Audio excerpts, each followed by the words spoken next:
उम्र 16 साल, बिना हाथ वाला शरीर, पैरों से लगाया निशाना, भारत की इस बेटी ने दुनिया को दिखा दिया आईना, बन गई गोल्ड मेडलिस्ट। बिना हाथों वाली तीरंदाज शीतल देवी की संघर्ष की कहानी सुनकर रोके नहीं रुकेंगे आपके आंसू। इनके सामने फेल हो गई अर्जुन और कर्ण की भी धनु विद्या।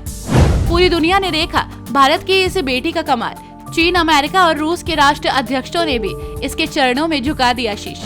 जो काम दो हाथ वाले लोग नहीं कर पाए, वो काम इस बिना हाथ वाली लड़की ने कर दिया।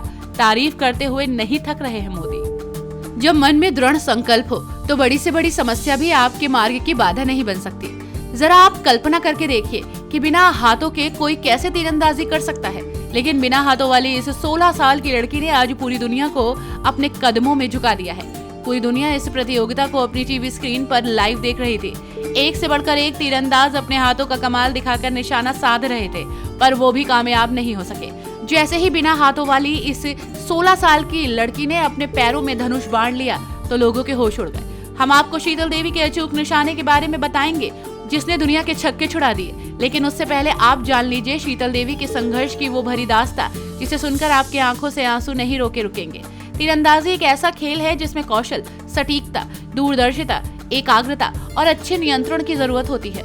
जम्मू और कश्मीर राज्य की 16 वर्षीय तीरंदाज शीतल देवी के पास ये सभी चीजें हैं, लेकिन हाथ नहीं। और फिर भी उन्होंने हागजो में एशिया पैरा गेम्स 2023 में गोल्ड पुरस्कार जीता, यानी गोल्ड मेडल। अंतर्राष्ट्रीय स्तर पर प्रतिस्पर्धा करने वाली बिना हाथों वाली पहली महिला तीरंदाज हैं ये। भारतीय प्रधानमंत्री नरेंद्र मोदी ने उन्हें स्वर्ण पदक जीतने पर बधाई दी है।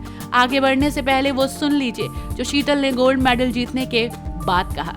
शुरुआत में तो मैं धनुष ठीक से उठा भी नहीं पाती थी, लेकिन कुछ महीनों तक अभ्यास करने के बाद ये आसान हो गया। मेरे माता पिता को हमेशा मुझ पर भरोसा था। गांव में मेरे दोस्तों ने भी मेरा साथ दिया। एकमात्र चीज जो मुझे पसंद नहीं आई वो थी लोगों के चेहरे का भाव, जब उन्हें एहसास हुआ कि मेरे हाथ नहीं है। ये पदक साबित करते हैं कि मैं खास हूँ। ये पदक सिर्फ मेरे नहीं बल्कि पूरे देश के हैं। स्वर्ण पदक जीतने के अलावा शीतल ने सरिता के साथ जोड़ी बनाकर महिला टीम में रजक और राकेश कुमार के साथ मिश्रित टीम में स्वर्ण भी जीता। ये उपलब्धियां उस व्यक्ति के लिए बहुत बड़ी लगती हैं जिसने कुछ साल पहले ही तीरंदाजी को एक खेल के रूप में चुना था। एक स्कूल जाने वाली लड़की से लेकर एशियाई पैरा खेलों में पदक जीतने तक शीतल ने एक लंबा सफर तय किया।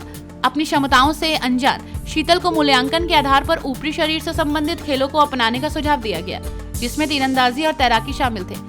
शीतल और इसमें शामिल डॉक्टर्स के सामूहिक निर्णय के बाद भारतीय पैरा तीरंदाज ने इस खेल को अपनाया और अपनी यात्रा शुरू की। शीतल कटरा में Shri Mata Vaishno Devi shine board sports complex में शामिल हुई। केंद्र के 2 कोच अभिलाषा चौधरी और कुलदीप वेदवान ने कभी भी किसी एथलीट को बिना हथियारों के प्रशिक्षित नहीं किया था। प्रतिदिन 50-100 तीर लगाने से शुरू करके शीतल ने अपना स्तर बढ़ाया और जैसे जैसे उनकी ताकत बढ़ती गई, वो एक दिन में 300 तीर चलाते हुए प्रशिक्षण ले रही थी। 6 महीने बाद शीतल ने सोनीपत में पैरा ओपन नेशनल में रजत पदक जीता और ओपन नेशनल में सक्षम तीरंदाजों के खिलाफ प्रतिस्पर्धा करते हुए 4थे स्थान पर रही। आज पूरी दुनिया शीतल के कदमों में नतमस्तक होकर उन्हें सफलता के लिए बधाई दे रही है। Bureau report, GNF today.